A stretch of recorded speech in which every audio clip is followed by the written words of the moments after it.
I'm Leon Hong, the chair of the DNC, Asian American and Pacific Islander Caucus, and I have, it is my honor and my pleasure to welcome you all to this first opening meeting of the DNC National Convention in 2024 in this gorgeous city of Chicago. Whoa! I am pleased to call this meeting to order. All right. Okay. Now, before we proceed, I would like to welcome Ms. Danielle Austriaco to lead us in the Pledge of Allegiance. So everyone that is able to please stand so that we can all say the Pledge of Allegiance.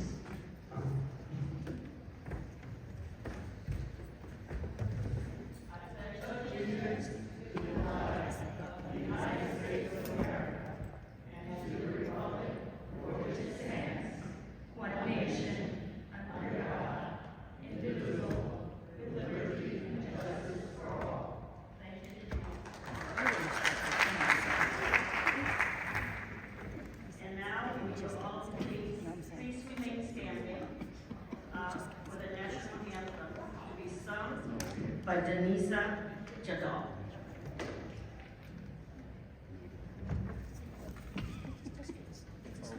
Oh, say can you see by the dawn's early light what so proudly we hailed at the twilight's last gleaming, whose broad stripes and bright stars through the perilous fight o'er the ramparts we watched were so gallantly streaming, and the rockets' bright glare, the bombs bursting in air, gave proof through the night that our flag was still there. Oh, say does that star-spangled banner yet wave o'er the land of the free and the home of the brave?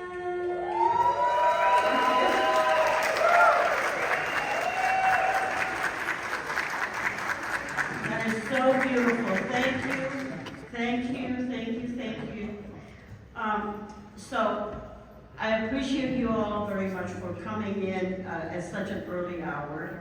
But before I continue, as a point of personal privilege, I want to thank a small group of very fierce Chicago AAPI community and business leaders who brought you the amazing Taste of Asia yesterday. So give me a show of hands of those of you that were there yesterday. All right. Do you all have a great time? Yeah. Right? Yeah. So please join me in thanking the planning committee led by Aurora Austriaco. Please stand up.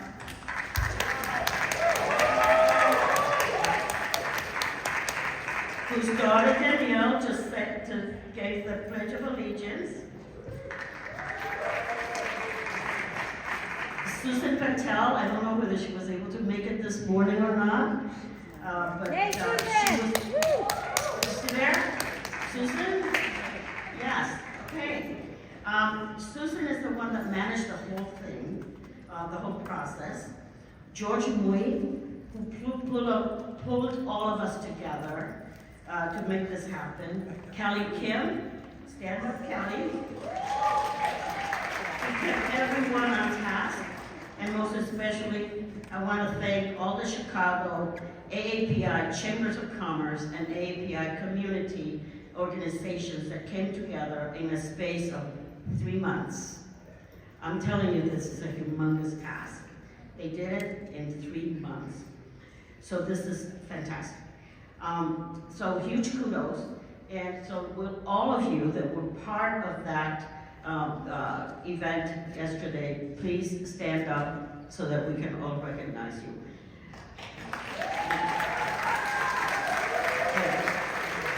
I know some of them are supposed to be coming, but I think that they're a little bit delayed and we'll get to recognize them again. But anyway, thank you so very, very much.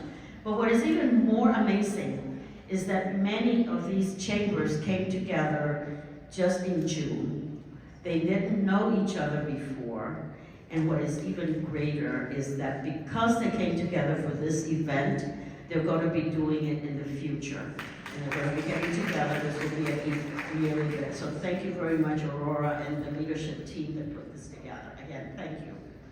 So at this time, allow me the pleasure of introducing to you my leadership team. Otto Lee from California is my vice chair. Keith Umemoro is my secretary, and he is also from California. Now, Amy Monk is probably delayed in transit, so she will come up here whenever she gets in. And I'm Belly Long, your chair, and I'm from Maryland.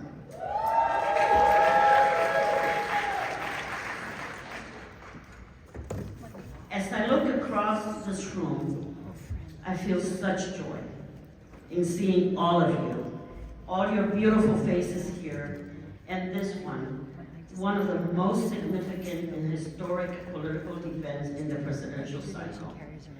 Seeing how we have grown, how far we have come together, and yes, how much we still have to go. But we're going to go together as joyful warriors. I remember that in my first convention in 2004, so allow me the privilege of just reminiscing a little bit. In 2004 in Boston, we had less than 200 people, and we were so excited that they were there. 200, just think about it. And I'm told that the registration for this caucus, as of yesterday, was 1,200.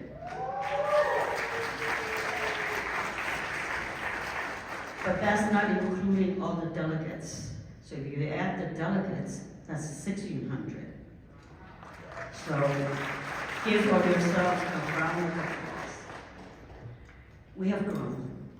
But the most important aspect of this growth is that we have not only increased in size, but in political empowerment. Later in the program, we're going to showcase our political power in real time. And we have in the House a number of elected officials. To begin with, I'm going to recognize Judy Chu, the chair of our AAPI. Judy will offer us some remarks in a little bit. And I think I have a number of other elected officials. Will you just please stand up at this moment so that we can recognize you.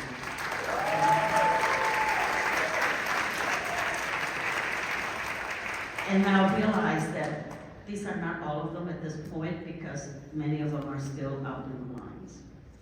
So let me continue to compare the then and now. 20 years ago, in 2004, we had 8 DNC AAPI caucus members, just 8. And of those 8, only 6 were elected. 2 of us had to be appointed in order to be able to form a caucus. And we were able to form a caucus thanks to the vision and the persistence of my officer here, Keith Umemoro. Keith, please stand up.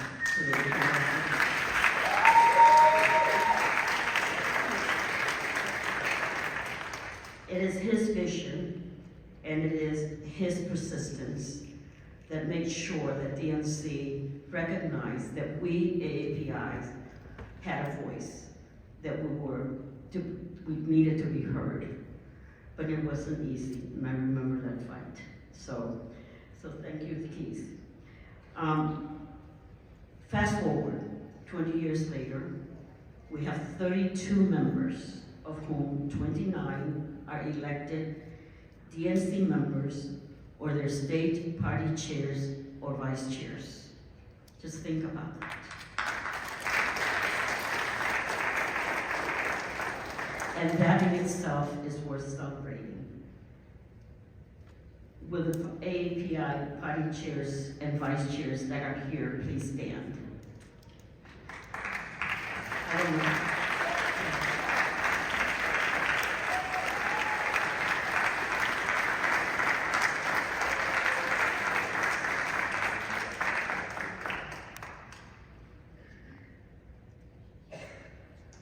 So, back in 2020, all 6 elected members were from Hawaii, California, or the Pacific Islands, with me and 1 other member appointed from Maryland and DC respectively.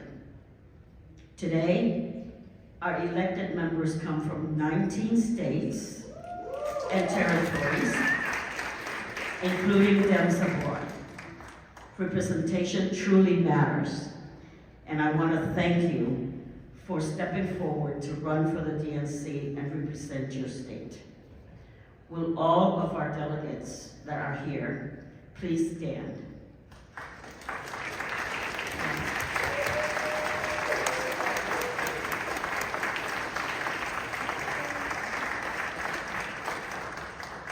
On behalf of our caucus and the DNC, we're particularly happy to welcome the delegates to the convention from our 50 states and territories. I understand that at this convention, each state has elected more AAPI delegates than any previous convention. Will all the AAPI delegates of the convention please stand to be recognized? I'm going to have you do your exercise this morning.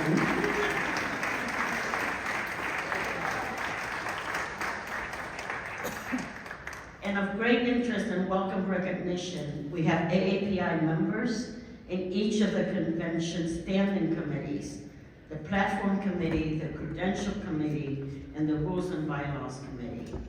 Will these standing committees members please stand?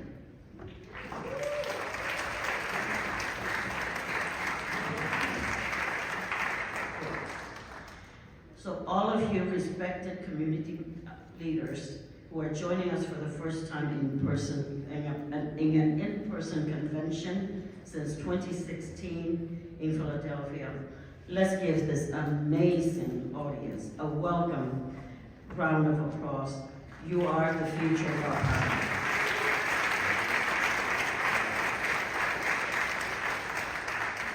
So this convention has a special historic significance because for the first time in American history, we celebrate having the first Asian American and the first Black woman to be officially nominated for President of the United States for a major political party. So, allow me a point of privilege also. I'm going to get emotional thinking about this, but I want to share a personal story with you. At the last in-person meeting of the DNC in San Francisco 5 years ago this week, on August 22nd, 2019, to be exact, then Senator Kamala Harris, the presidential candidate in a field of 15, came to visit our caucus. And before she began her speech, she gave me a hug, and I whispered into her ears. It is my dream, my personal dream, that in my lifetime, I will see an AAPI President of the United States.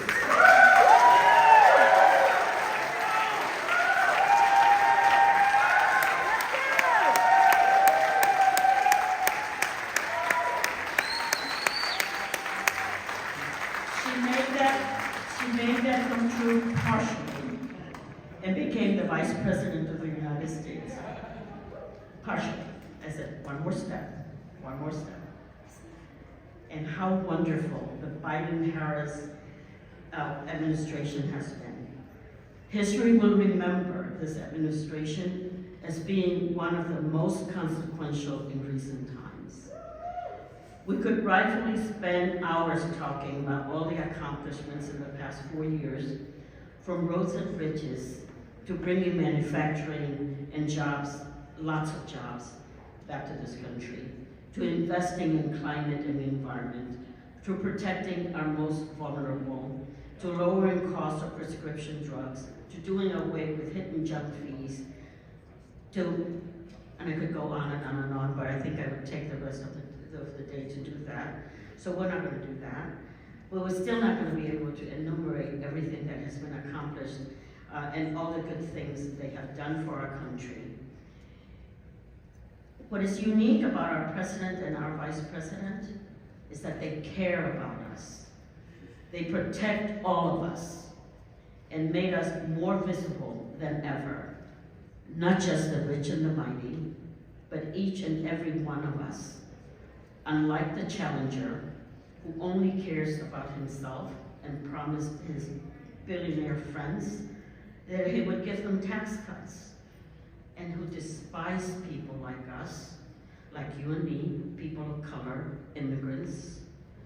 He would roll back the progress that we've already made under President Biden and Vice President Kamala Harris, the progress that we made together.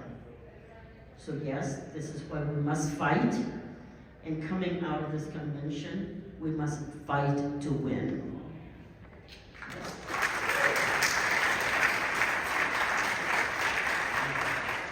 What drives us in this election is much, much more. It is the fight to protect our freedom and our rights, which were chipped away in the courts. It is a fight against the threat of potential movement towards totalitarianism, much of which is laid out in Trump's Project 2025 roadmap.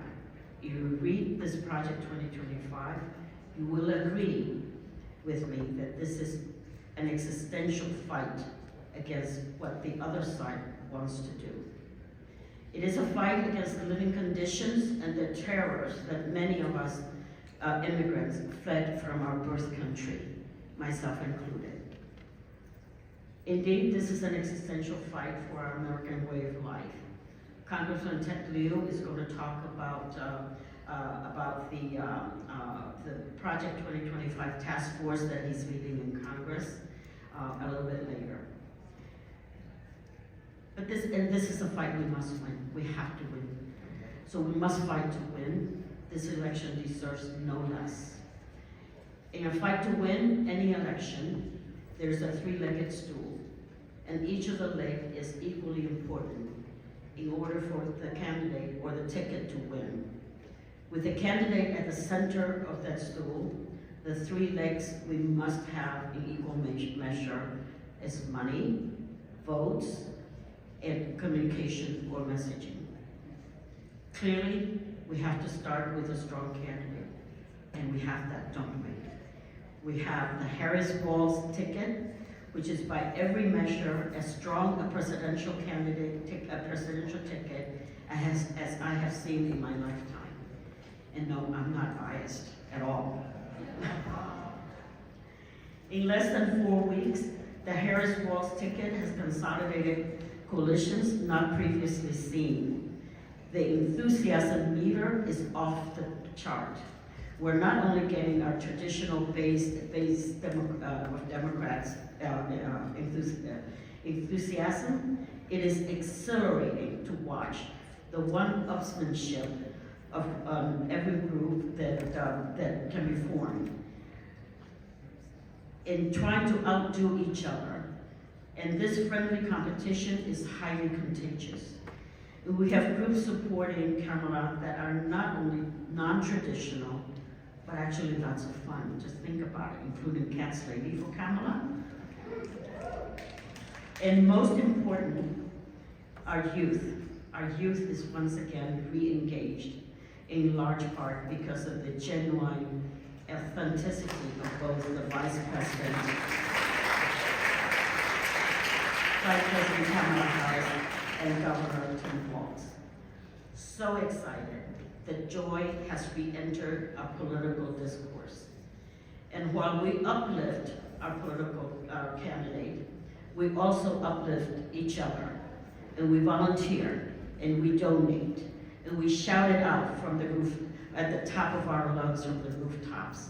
In short, we commit to fight to win. So how do we capture this unbounded enthusiasm and translate it to the secret sauce that will allow us to fight to win in November? How do we harmonize all three legs so that one of the three legs is not larger than the other, or that it doesn't fall shorter? Else the whole campaign would be wobbly. And that is where a campaign visionary strategist plays the most central role. Because it is so critical for us to win this election, because not winning is not an option. We have created a program for you these 2 days that explore all three major components of our fight to win. Later in this program, one of our panels will talk about the outsized role that the media has traditionally played in shaping our national political message in recent times. In recent times, AAPIs have started to own media outlets and communication firms. Some are influencers in modern social media. Some are enrolled as an opinion shaper that we have started to see ourselves and hear our political voices. This panel will explore the very complex, multidimensional, and multimodal role of political messaging. We have 2 more panels today. Both of them highlight our strong belief that our young leaders are our future. Our youth leader panels will talk about this new energy that is all around us, especially amongst the brat generation. Brat.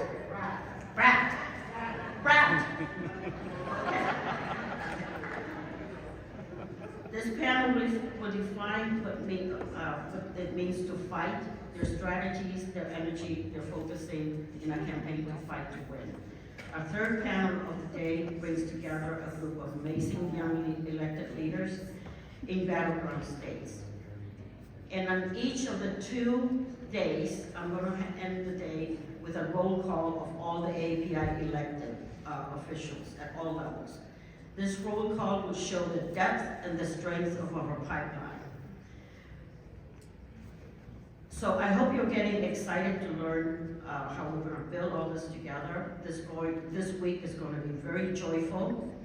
And think about it, later this week, on Thursday, exactly 5 years after my whispered prayer, when Kamala Harris will be nominated as President of the United States.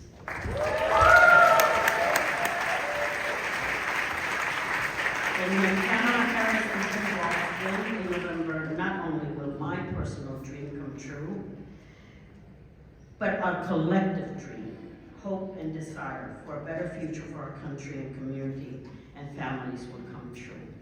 And that is why we must fight to win. Thank you. Now, at this time, I would like to bring up Judy Chu to give welcoming remarks.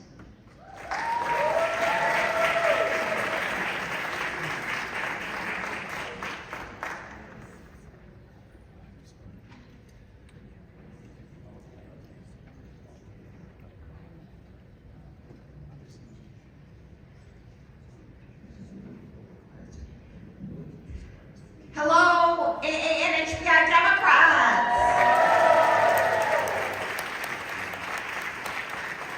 I'm Congressmember Judy Chu, and I am chair of the Congressional Asian Pacific American Caucus, or what we call AAPI. And I'm here to ask all of you, are you ready to elect Kamala Harris as our first Asian American Black woman president of the United States?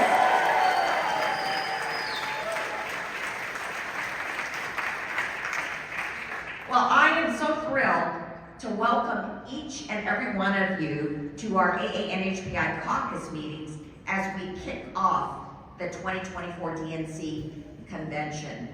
And there's somebody that I have to give a big shout out to, because Bell Young Hong has labored for this caucus since forever, because as long as I have been in Congress, she has been our voice in the DNC, making sure that the needs of the AAPI caucus are met. And you can see how passionate she is. And guess what? Today is her birthday.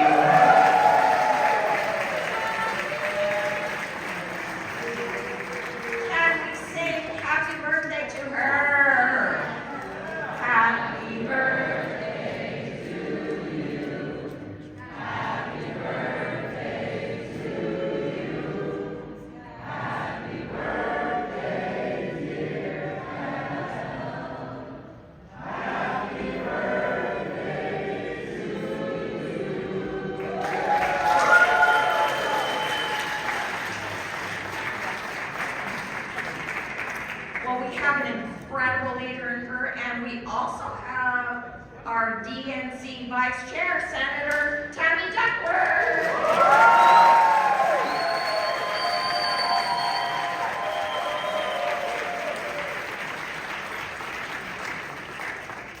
So to all the leadership, Auto Lee, Amy Munn, Keith Uemoto, as well as all the staff who made this happen today, thank you for your tireless work. As chair of KPAC, I'm so proud to follow in the footsteps of leaders like Norm Mineta, Robert Underwood, and Patsy May in leading this caucus. And by the way, how about that quarter with Patsy May's face on it? Yes. Now we are finally getting the recognition that we are due for these amazing pioneers. But before our founding, there was a time when we were invisible in the halls of Congress. As a result, there was no one to speak up for us when one of the most discriminatory acts in our nation's history was passed, the Chinese Exclusion Act in 1882, and when Japanese Americans were incarcerated during World War II. That's why it is so significant to see the immense growth of our power. Today, we have 22 AANHBI members of Congress and 79 KPAC members. This is a historic high.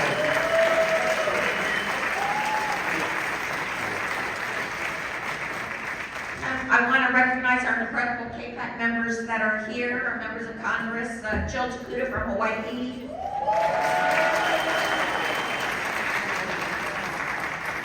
Roger Krishnamurthy from Illinois,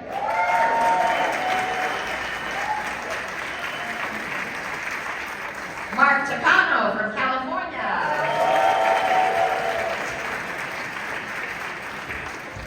and of course we acknowledge our wonderful Senator Tammy Duckworth.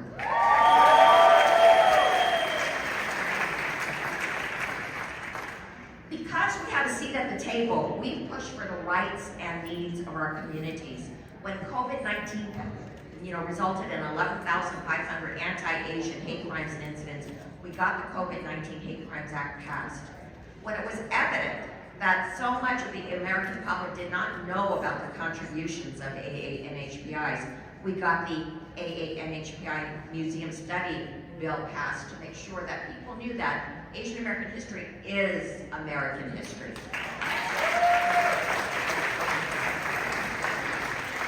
When Trump targeted Chinese researchers as being spies for China through his China Initiative, we pushed back and we got that China Initiative to be ended. And we are still pushing back on Republican efforts to revive it. And now anti-Asian alien land laws that prevent Chinese nationals from owning homes proliferate. But we've successfully fought to keep these provisions out of major pieces of legislation going through Congress. Because we have a seat at the table, we push our federal government partners to ensure our communities are being seen, from requiring the Census Bureau to include AA and HBI categories in their reports, to pushing every federal agency to disaggregate AA and HBI data so we can improve linguistically and culturally appropriate outreach and ensure that our communities are seen and heard. But there's still so much to be done. We must protect and strengthen diversity, equity, and inclusion initiatives, and affirmative action. We must address unique challenges faced by NHPI communities. We must fight to achieve language access, health equity, and economic justice. We must continue to support our immigrant communities, and that's not just in Congress, but in states, cities, and towns across the nation. Our voices and votes on these issues must not be ignored. AANHPIs are the fastest growing racial group in the United States, and as a result, the fastest growing voting bloc. Yeah. Not only have we claimed our seat at the table, but today we are making a difference in the battleground states like Nevada, Philadelphia, and Georgia. And I expect them to be made again. Can everybody from these 3 states please stand? Because we know you are the key of our success.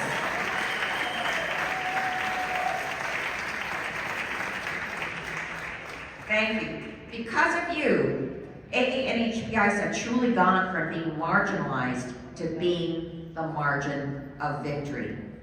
And we need to take advantage of this incredible energy and enthusiasm all the way to victory in November. So I urge you all to remain engaged during this election season. So many of you already have leaned in and gotten involved, and I thank you for those efforts. And let me give a shout out to the Harris-Walz campaign for hiring a wonderful AANHPI engagement director, Nadia Belkin.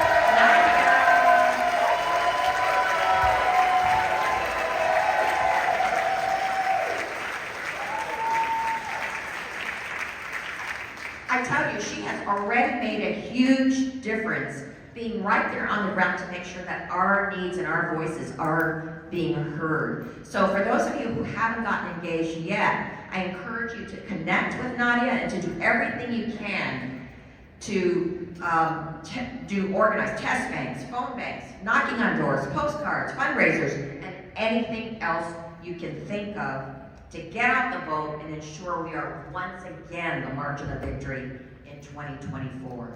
So thank you, and I look forward to building our community's power with you throughout this week and onwards towards November. Thank you all so much.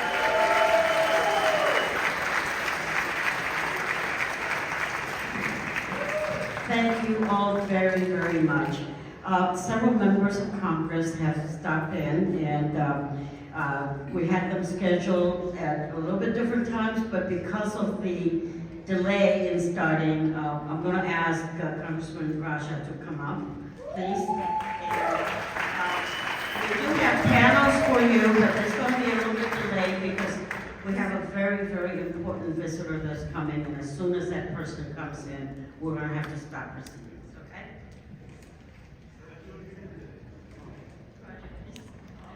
Congressman Roger Christmas. Good morning, Democrats.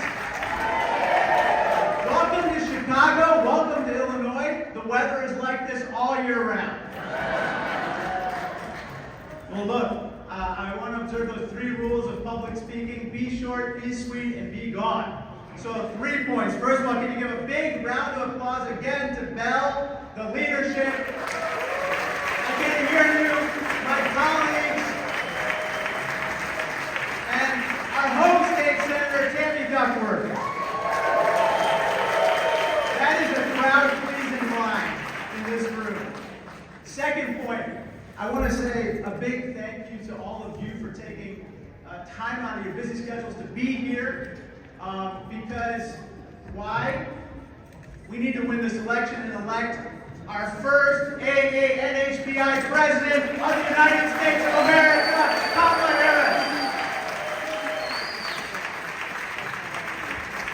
There's that old saying in Washington, D.C., if you don't have a seat at the table, you're on the menu. We can never afford to be on the menu. We are pulling up our proverbial seats to the table, and now it's time to eat.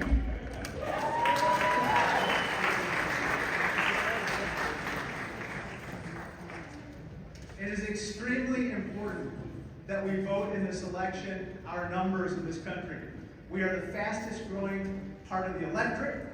The census says we are the best educated part of the electorate. We're the most prosperous part of the electorate. And I might add, you're some of the best looking people I've ever seen. But on a more serious note, the stakes could not be higher. I believe as you do. We Democrats all believe that this country is a place where everyone should be able to realize their potential, regardless of the color of their skin, where they come from, how they pray, whom they love, or the number of letters in their name. There are 29 in mine. We also believe that everyone should be able to get on the up escalator of the economy, regardless of whether they're poor, whether they're middle class, or whether they're growing a business. Am I right about that? So it's time to get involved, to get engaged, to make sure we vote, and to make sure that Kamala Harris becomes the next president of the United States. Thank you so much, and God bless all of you.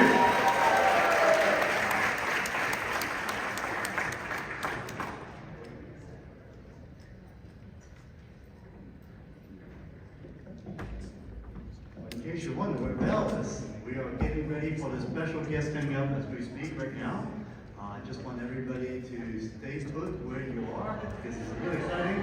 If I have a drum, I'll do the drum roll right now. Yes, thank you. Yay. Well, my dance number. You don't want to see my dance number. But seriously, this is really, I just want to say myself, I've never seen a 4 week set change so quickly in my entire life. Am I right? How things have changed in 4 weeks, and it's what we have been looking for. And we AAPI and HBI, as Bella said, has been on the sideline for so many years. And finally, a margin of victory that we've been demonstrating year after year, and now we're going to be at the top of the ticket. It's absolutely historical. And that's why we are so excited, so energized. But again, energy and excitement does not equal to votes, right? We still need people to go back, to do the hard work, to register your friends, your families, to vote. And one thing I remember, my mom comes to me when I get 95 at home, she goes, what happened to the 5 points? When it comes to AAPI voting, what have we learned? Is that we are doing around 55%. People, that's a D. All right? Our parents will be proud of a D. And we can do way better than that. Am I right? Yes. And after you register, that's not it either. Because if you register and don't vote, it's like doing your homework and not turning it in. Am I right? That's exactly why we need to make sure that we get our folks, friends, family, neighbors, nieces, nephews who just turned 18, will be turning 18 by November 5th, to register to vote now and be excited to make that happen, because that is how we will win in November. Everybody remember the date on 2016. Am I right in November? Yes? We all thought, oh, we're going to get this, we'll win, and we had many tears. But that's not going to happen this time, right? All right, we got Mama Bell back. Thank you. Well, guess what? I have a surprise for you. I am so excited and so proud to welcome our vice presidential candidate, soon-to-be nominee for vice president, Command Master Sergeant. I'm going to start with the title that's very important to me. The Command Sergeant Major, Governor Tim Walz of Minnesota. A very well-beloved governor.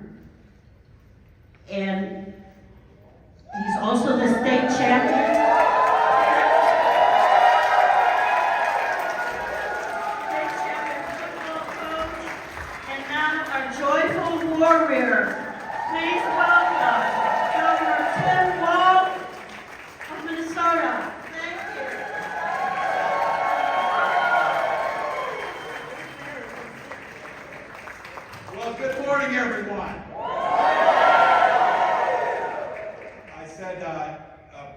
to be introduced by Madam Chair, no less on her birthday, too. Incredible. I also think in here, there's somewhere in here is someone I had the privilege of serving in Congress with. Is Representative Judy Chooser around here somewhere, I believe. And I believe Representative Dakota is here too from Hawaii. So they're good to see you. We did not get to serve together, but grateful to see you from the House. From the House, a person of the House. So, well, first of all, thank you all. Thank you for being here. You might have seen a few people are kind of excited across this country for Kamala Harris.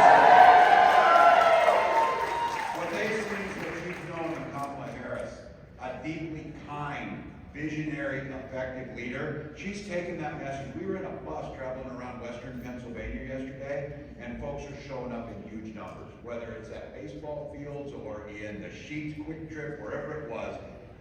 Saturday, I was in Omaha, Nebraska. One of the largest crowds I've seen there. 4,500 people showed up. All across this country, and they were showing up. In Las Vegas, Nevada last week, 12,000 people filled an arena. 4,000 people stood in 109-degree heat to try and go to that. And the director out there, Shelby, of the state party in Nevada, used that as an opportunity to sign up 5,000 new volunteers. So for each and every one of you, whether it's in elected office, whether it's working inside the caucus, it's all the same reason that you're here, that they showed up in that heat, they showed up in Omaha, they showed up in Pennsylvania, they showed up out in Arizona, they showed up in a field in Wisconsin. They all showed up because they love this country. That's why they showed up.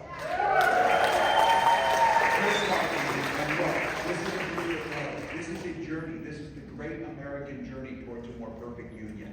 We know there's more work to be done. We know there's challenges in front of us. These are hard things to tackle, but hard work can be joyful work. Hard work can be happy when you're doing it. Hard work can be about making sure we're inclusive to everyone so that it truly means everyone. So you've watched Vice President Harris over the years. You said, Mark, good to see you. I didn't know you were here. Good to see you, my friend. Senator Mark, good to see you. Oh my goodness. The mic. These two, these are national treasures. Keep them. So, but people showing up to do that work. And you see an economic plan that talks about something for everyone, where everyone can thrive. And this idea, I listened to her say this yesterday to a group of people in Pennsylvania. She said the mark of a leader or strength, it's not a strong leader to beat someone down. A strong leader puts people up. A strong leader. You have watched this, but you know in this room that Kamala Harris is that strong leader. Kamala Harris is the person that can exhibit strength and kindness simultaneously. And don't ever mistake her kindness for weakness, because she's not. She said it. Say it to her face. Say it to her face if you've got something to say. And that's what she told me. So look, I know all of you in this room know that the alternative is not a place we want to go back to. It is not a place we want to go. We're not going back to that. Is it mic level? Across America, is it mic level? People showing up Is it mic level? and making homemade signs and standing in the heat and traveling to Chicago and putting up with long lines, which you all did. You know that's happening. You're not doing that out of fear. You're doing it out of hopefulness to move forward into the future.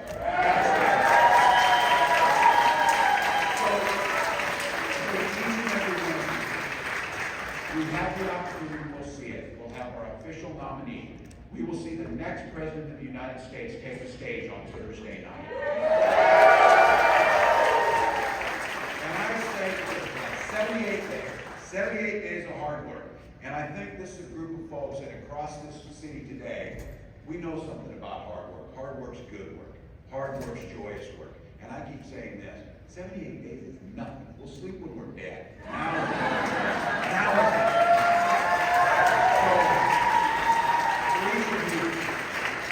Let's wake up on that 79th day. Let's wake up and look into the eyes of your children. Look across to your neighbors and think, my God, we have a woman president. We have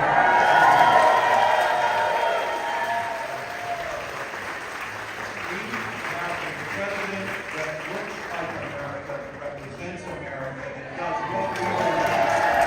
So each of you, thank you for your work. It is a privilege to be on this ticket. I know what my responsibility is. We've got her back every step of the way. She'll take care of the business she needs to go. We've got her back. Let's get it done. Thank you.